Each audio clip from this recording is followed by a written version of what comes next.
Jormo était autour d'une table avec les différents chefs de l'Alliance.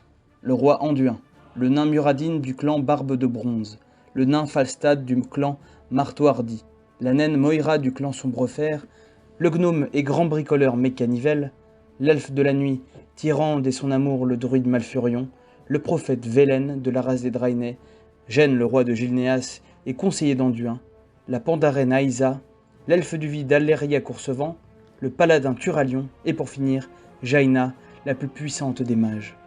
Ils discutaient de la menace de Belixo et de la meilleure façon de le combattre. Jormo expliqua que Belixo était une puissante créature qui avait déjà réussi à détruire plusieurs mondes et qu'il était essentiel de s'unir pour l'arrêter. Les chefs de l'Alliance étaient plutôt d'accord et décidèrent de mettre en place une stratégie pour combattre Belixo. Chronakai Christor.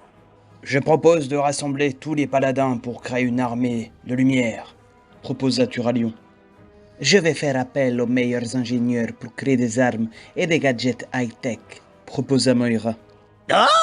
Je propose d'utiliser la technologie Gnome pour créer des robots de combat, dit Mécanivel. J'utiliserai mes pouvoirs d'elfe du vide pour espionner Belixo et obtenir des informations. Bonjour mon ami. Je ferai appel aux Pandaren pour renforcer les rangs de l'armée et apporter leur sagesse et leur force. Ishnoala.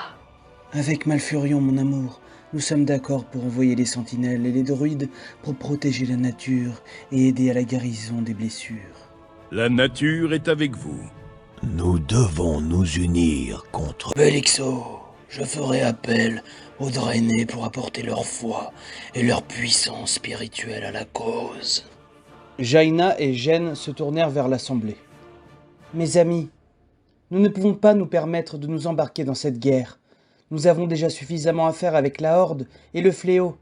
Si nous ajoutons Belixo à la liste de nos ennemis, nous nous jetons dans l'inconnu et nous mettons en danger non seulement notre monde, mais aussi ceux de nos alliés.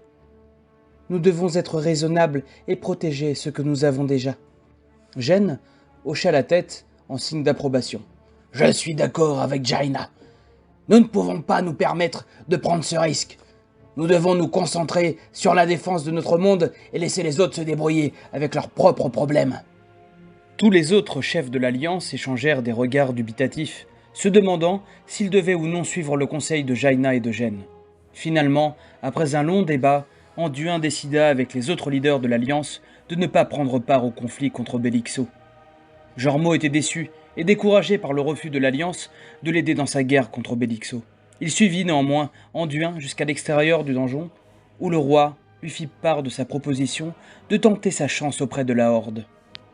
Je sais que cela peut paraître désespéré, mais je ne veux pas abandonner la cause pour laquelle je suis venu ici. La Horde pourrait être mon dernier espoir. Je comprends votre détermination, Jormo, mais sachez que la Horde n'est pas toujours facile à convaincre. Elle a ses propres problèmes et conflits à gérer. Cela ne sera pas une tâche aisée. Je suis prêt à prendre ce risque. Je ne peux pas laisser Belixo détruire mon monde sans rien faire. Si la Horde est notre seule chance, alors je dois au moins essayer. Je vous souhaite bonne chance, Jormo. Je prierai pour que la Horde vous accorde audience et que vous parveniez à les convaincre de vous aider. Ne perdez jamais espoir. Je vous souhaite bon voyage. Jormo remercia Anduin et s'en alla, déterminé à trouver un moyen de convaincre la Horde de lui donner une chance de lutter contre Belixo.